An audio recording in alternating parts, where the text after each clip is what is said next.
We are 1 week from the draft, so we'll spend a lot of time, as you know, with today's lineup. And Sam Vecenie of The Athletic, also the Game Theory podcast with Matt Penny. I think you guys are doing that 2 days a week now? I was looking through it. 2 times a week? Yeah. All right. Well, let's do it. Let's dig in. You do a great job on all this stuff, so I love talking with guys like you who do it year-round. Let's start at the top then. Where are you at the top? Well, it sounds like you have a top 4, but of the options for Orlando, let's at least keep it where everybody else seems to be with Chet, Paolo, and Jabari. Yeah. Where are you? Where their talent, the conversation around it, and then ultimately the Orlando part of it? Yeah, look, at the end of the day, I like all 4 of these guys. I like them a lot. I think they're all legitimate potential all-stars. I don't have any of them as, tier 1 talents, like on the Cade Cunningham, where we had Zion Williamson level. I don't have any of those guys there.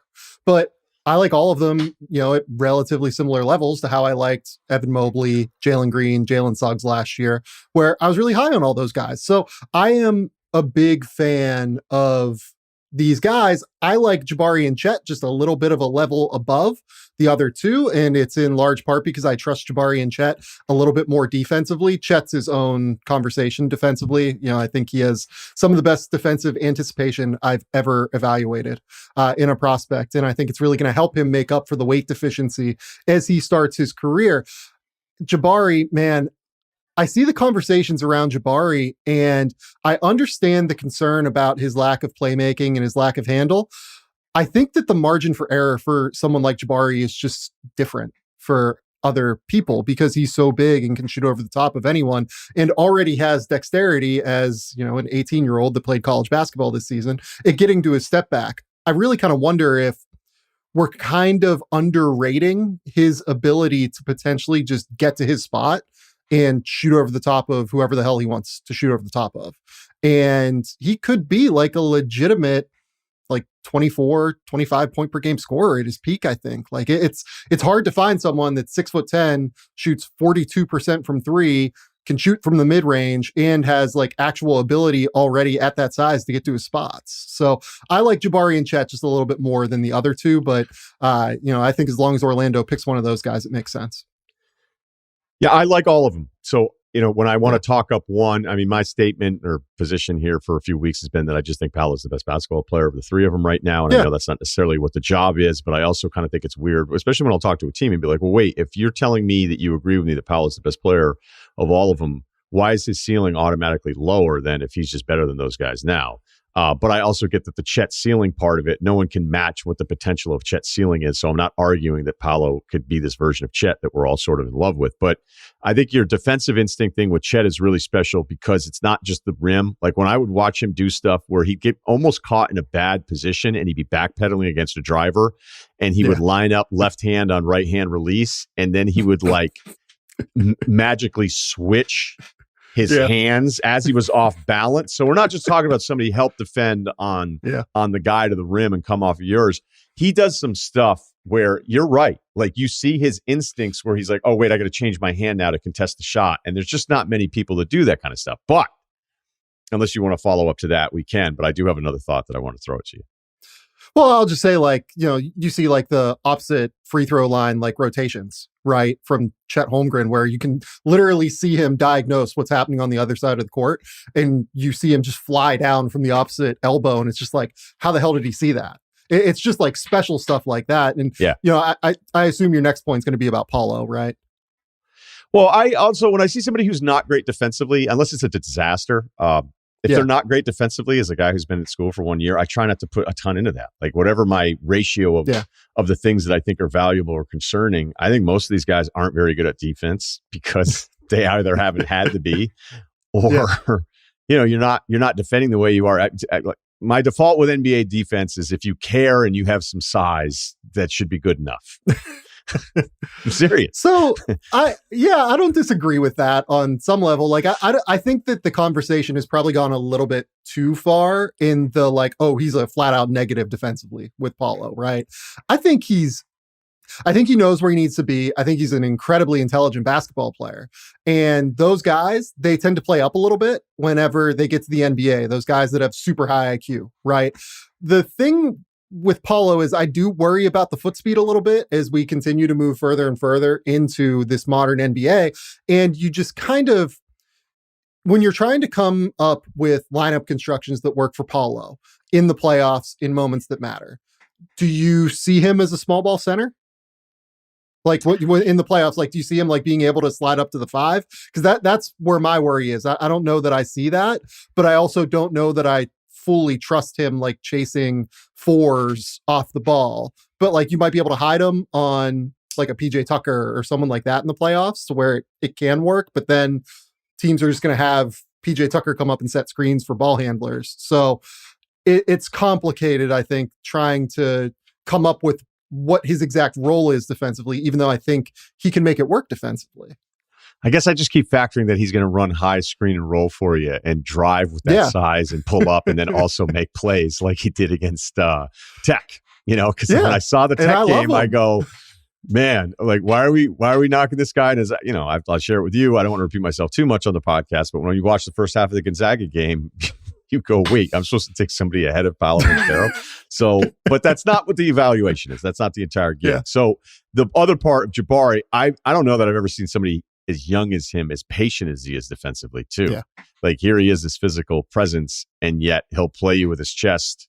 If you're deep and you think you're at the rim and you're trying to just give him one little fake and then get ready, like he stays down, he's patient, he's timing you. It's really mature stuff. And if you go, all right, he shoots it and he has his size, and I already know defensively, like his baseline's beyond the other guys, then I kind of get it. And that's what I think is so fun about it. But you'd said something about how Paolo or some of these other higher IQ players, high profile players kind of play up a little bit. I think this is a good transition into Ivey, because I went back and watched the Purdue-Wisconsin game where Johnny Davis had 37. Ivey had foul trouble in the first half. So all 37 were not, like, Davis didn't give him straight up 37 points in that game at all. But I also noticed Ivey, who can be a little flat-footed, maybe loaf a bit defensively, it felt like, oh, I'm actually seeing more competitiveness out of you, despite Johnny getting the headlines in the win that day. Because I think those Ivey knocks it's hard because you're like, they're there. I should be upset about them, but I'm also thinking that maybe in the NBA, this guy's a little more competitive and we're going to get better effort, which isn't a great excuse, but I do think is reasonable. Yeah. Like when I've asked around about Jaden, the consensus that I've gotten from people at Purdue is like, no, this dude is a crazy competitor. Like he wants to win really badly. And sometimes it would manifest itself in ways where like you'd see him get super frustrated. He throws hands up and like, get annoyed a little bit. Sometimes at teammates, but like not in a deconstructive way. Like it's complicated to kind of evaluate what he got mad at himself, body language is. He gets mad at himself too. Yeah. Like he'll like see Trevion Williams and then he'll make a read late, or Trevion Williams will make like the wrong decision and he'll just be like, oh my God, like, and just like, fuck, like I screwed this up.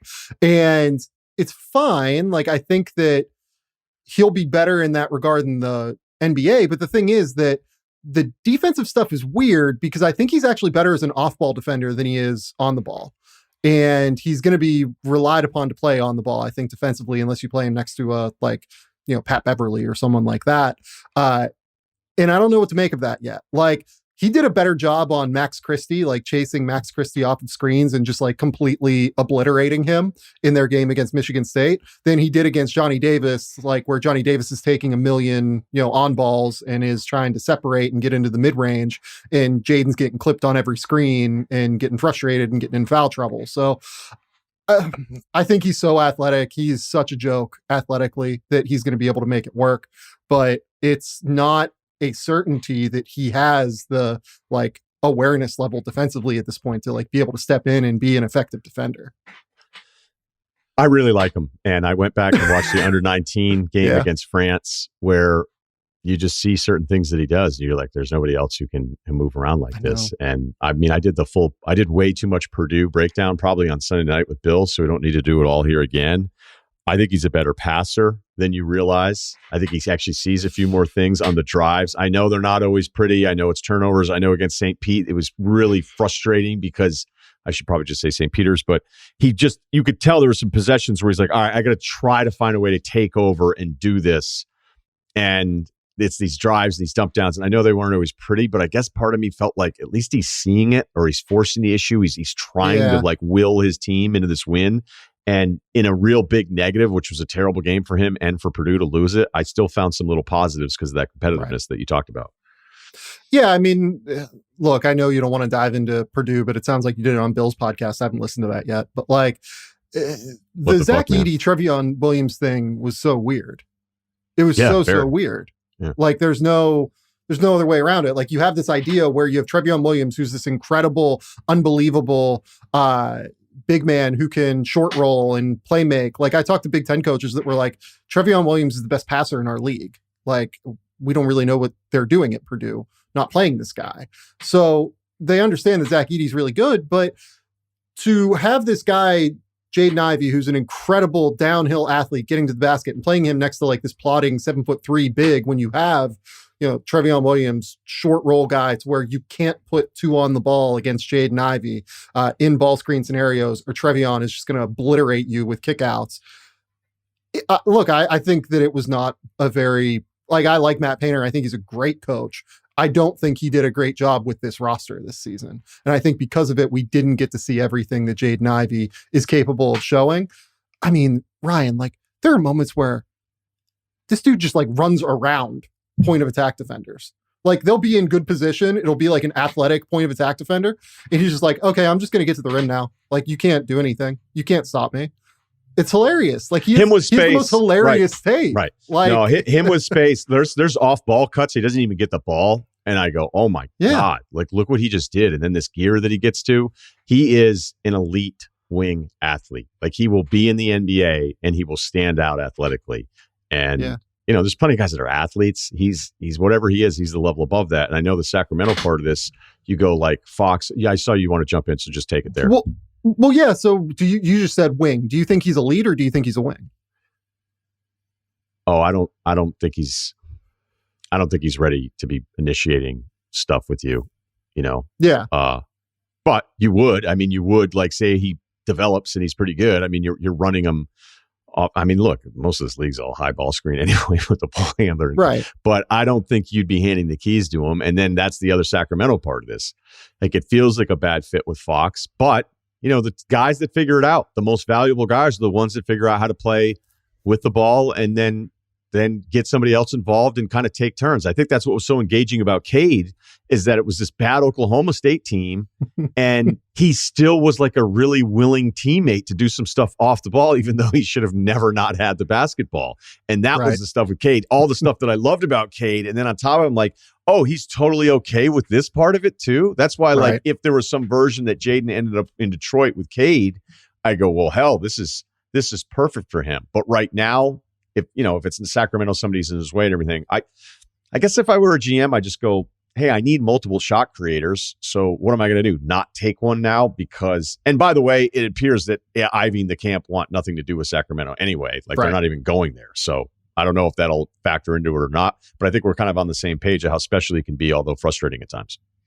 Yeah, I would just take him if I was the Kings. I'd take him and figure it out later. Maybe it's you trade De'Aaron Fox. Maybe it's, you just try and play all three of these lead guards together, or whatever you want to call Jaden Ivey. I agree with you. Davion's never going to be a lead guard in the NBA. He just isn't, right? Yeah, oh, okay. Whoa, look out. His last 20 games were good, man. It was the last 20 games on a shitty Sacramento team. I get it, but he averaged 16 points, 8 assists. He's a killer point of attack defender. If you told me that he's slightly better Pat Beverly, where he can actually run a bit of offense, whereas Pat is just purely off the ball. We were saying lead guard, right? Okay. Just because I don't think of Pat Beverly that way. And I'm just going to go with a rule. It's my Gerald Green rule. Those last few weeks of the NBA season sometimes it's hard, man. Are not the things you want to start basing future decisions on. And honestly, we should mention Sabonis because it's not like Sabonis doesn't need the basketball to get to work either. So, totally. I mean, Sabonis is a very ball-dominant thing. A lot of things I like about his well-rounded game. That's why I think the Pacers, after a while, were well, shit. We got to let him kind of turn face and get to work. Go back to the 90s, man. And I like Sabonis.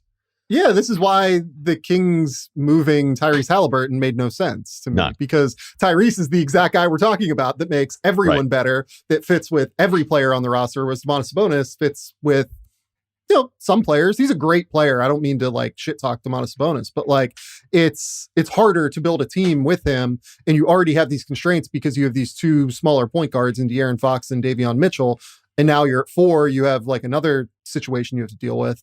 I don't know. It's hard. Like if I was the Kings, I'd be moving this pick. I'd either be trying to move up to number 2, see what Oklahoma City is willing to do, or I'd be trying to move back to like number 6, where maybe the Pacers want to try and jump the Pistons to try and get one of Keegan Murray or Jaden Ivey, and then pick up, my idea that I've floated on my podcast is like, would you move Chris Duarte in 6 for 4? And then if you're the Kings, you pick up a really good player, you want to try and make the playoffs this year, you move back to 6, you maybe get a guy that fits better, that's probably in the same boat as Keegan Murray as it is.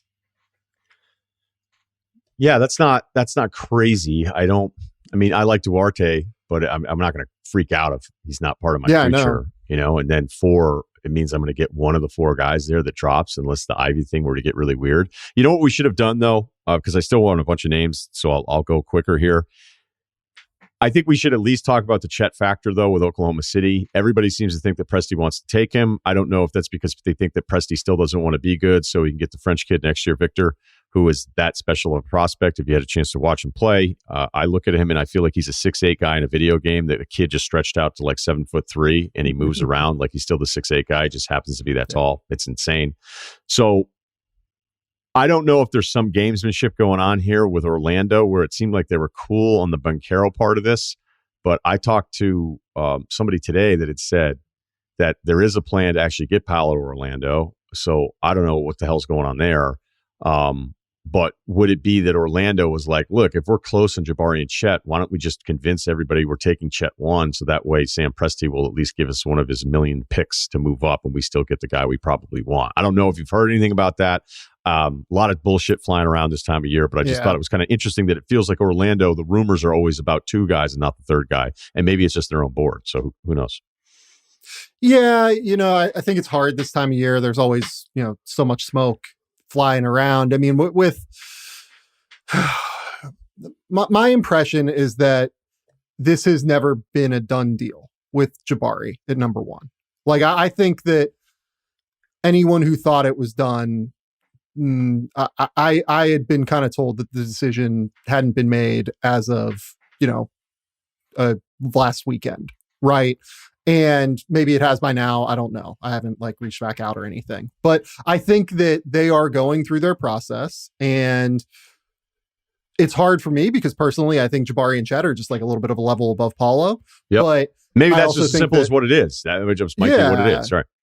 Yeah, it might be that simple. And if you're Oklahoma City, you're probably pretty happy with either Chet or Jabari, right? Like, I don't think you're upset with either. I saw yesterday Jabari was in Oklahoma City. There was a photo flying around of Sam Presti meeting him off of a plane or something like that. So, it seems like if you're Oklahoma City, you're probably happy with either. So why do you move up and give up one of your additional assets unless you just adore the guy at number 1? I will say that, the more I think about the Chet Holmgren thing with Oklahoma City, it makes perfect sense for them, because the thing that they want more than anything is to have 5 guys that can grab and go on the break, right? They want to be able to just sprint, get down court, get to their offense, and then also have that defensive versatility, right? This is why we've seen Isaiah Roby playing the 5 for them at times, where as fine as Isaiah Roby is as a player, how many organizations would play him at the 5 versus the 4? Very, very few. So I think that Chet's the perfect fit for them. At the end of the day, he makes perfect sense. He actualizes their defense. He's the grab and go guy on offense. He can shoot. He can play outside. He can play on the perimeter. It wouldn't surprise me if they've kind of decided on that. This time of year, I always default to what is the most logical outcome. The most logical outcome, based on how Oklahoma City has wanted to play under Mark Daniel, is that they love Chet Holmgren.